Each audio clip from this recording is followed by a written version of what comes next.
നമ്മുടെ LPUP എന്ന് പറയുന്നത് നമ്മുടെ നെക്സ്റ്റ് നമ്മുടെ ഒരു സ്വപ്നമായിരിക്കും അല്ലേ, കേറ്ററ്റ് കഴിഞ്ഞവൻ്റെ ഒരു സ്വപ്നമായിരിക്കും. അപ്പോൾ നമ്മുടെ കേറ്ററ്റ് കഴിഞ്ഞു, ഇനി അതിൽ നമുക്ക് LPUP നമ്മൾ പഠിക്കാനിരിക്കുമ്പോൾ ആദ്യം നമ്മൾ ഓർക്കുക സൈക്കോളജിയെ പറ്റിയായിരിക്കും. അപ്പോൾ സൈക്കോളജിയെ പറ്റി ഓർക്കുമ്പോൾ നമ്മൾ ആദ്യം ഒന്ന് സിലബസ് എടുത്ത് നോക്കും, എന്താണ് അവിടെ പഠിക്കേണ്ടത്. കേറ്ററ്റിൽ പഠിച്ച ഓൾമോസ്റ്റ് എല്ലാ കാര്യങ്ങളും തന്നെ നമുക്ക് എന്താ LPUPയിലും പഠിക്കാനുണ്ടാകും അല്ലേ. അപ്പോൾ നമുക്ക് സിലബസ് കാണുമ്പോൾ ഒരു കൺഫ്യൂഷൻ ഉണ്ടാകും. അപ്പോൾ സിലബസ് കാണുമ്പോൾ നമ്മൾ ആദ്യം കാണുന്ന ഒരു കാര്യം എന്ന് പറയുന്നത് പഠനത്തെക്കുറിച്ചുള്ള വിവിധ സമീപനങ്ങൾ, നിയമങ്ങൾ, സിദ്ധാന്തങ്ങൾ എന്ന് പറയുന്ന ഒരു കാര്യമാണ്. അപ്പോൾ അത് എന്താണ് എന്ന് ആദ്യമേ പഠിക്കണം. അപ്പോൾ അതിനകത്ത് പഠനത്തെക്കുറിച്ചുള്ള വിവിധ സമീപനങ്ങൾ എന്ന് പറയുമ്പോൾ നമുക്കറിയാം സ്കൂൾ ഓഫ് സൈക്കോളജി അല്ലേ. സ്കൂൾ ഓഫ് സൈക്കോളജിയിൽ വരുന്ന ഏതൊക്കെയാണ്? ഫങ്ഷണലിസം, സ്ട്രക്ചറലിസം, അങ്ങനെ കുറച്ച് കാര്യങ്ങൾ, ഹ്യൂമനിസം, ബിഹേവിയറലിസം, അങ്ങനെ കുറച്ച് കാര്യങ്ങൾ പഠിക്കണം അല്ലേ. അപ്പോൾ അതിൽ ഏറ്റവും പ്രധാനപ്പെട്ട കുറച്ച് കാര്യങ്ങളാണ് ഒരു വരുന്നത് വ്യവഹാരവാദം, സമഗ്രതവാദം, വൈജ്ഞാനിക സമീപനം, മനോവിശ്ലേഷണ സമീപം, മാനവിക സമീപനം എന്നുള്ളത്. അപ്പോൾ ഇത് മാത്രമല്ല നമുക്ക് വേറെ കുറച്ച് സ്കൂൾ ഓഫ് സൈക്കോളജി കൂടി ഉണ്ട്. അപ്പോൾ നമുക്കത് വഴിയെ നമുക്ക് ഓരോന്നും നമ്മൾ ഡിസ്കസ് ചെയ്യാം.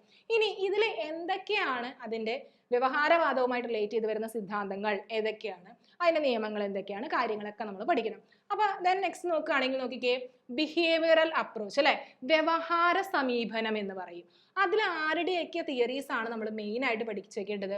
ഒന്ന് പൗരാണിക അനുബന്ധന സിദ്ധാന്തം അല്ലെ.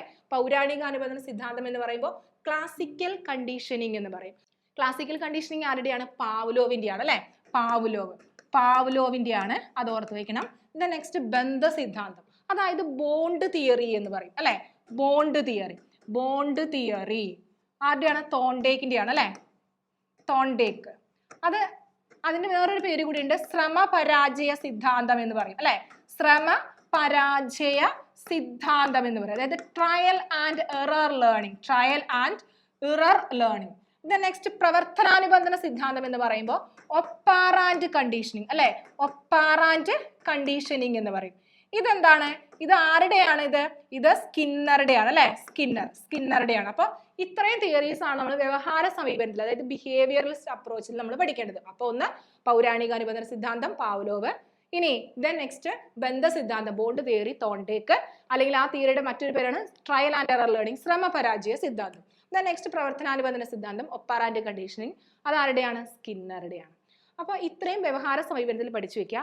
ഇനി വ്യവഹാര സമീപനത്തിന്റെ വക്താവ് എന്ന് പറയുമ്പോൾ JB വാട്സൺ ആണെന്ന് കറക്റ്റ് ആയിട്ട് അവിടെ ഓർത്ത് വെച്ചോളണം. ഇനി നെക്സ്റ്റ് വരുന്നതാണ് ഗസ്റ്റാൾട്ട് എന്ന് പറയുന്നത്. ഗസ്റ്റാൾട്ടിൽ വരുന്നതാണ് നമ്മൾ സമഗ്രതാ നിയമങ്ങൾ പഠിക്കണം, അന്തർദൃഷ്ടി പഠന സിദ്ധാന്തം, ക്ഷേത്ര സിദ്ധാന്തം. ഈ 3 തിയറീസ് ആണ് നമ്മൾ ഗസ്റ്റാൾട്ടിൽ പഠിക്കുന്നത്, അതായത് സമഗ്രതാവാദത്തിൽ നമ്മൾ പഠിക്കുന്നത്. അപ്പോൾ ഗസ്റ്റാൾട്ട് നിയമത്തിൽ നമ്മൾ law of proximity, law of similarity അതൊക്കെ പഠിക്കുമ്പോൾ അന്തർദൃഷ്ടി പഠന സിദ്ധാന്തം, ക്ഷേത്ര സിദ്ധാന്തം, ഇതൊക്കെ ആരാണ് കൊണ്ടുവന്നത് എന്ന് കൂടി പഠിക്കുക. അപ്പോൾ അതൊന്ന് കമന്റ് ചെയ്തേക്കാവോ, ആരുടെയാണ് അന്തർദൃഷ്ടി പഠന സിദ്ധാന്തം, ക്ഷേത്ര സിദ്ധാന്തം എന്നുള്ളതൊക്കെ. അപ്പോൾ നമുക്ക് നെക്സ്റ്റ് പാർട്ടിൽ നമുക്ക് ബാക്കിയുള്ള പഠന സിദ്ധാന്തങ്ങളെ പറ്റി നമ്മൾ ഡിസ്കസ് ചെയ്യാം. Thank you.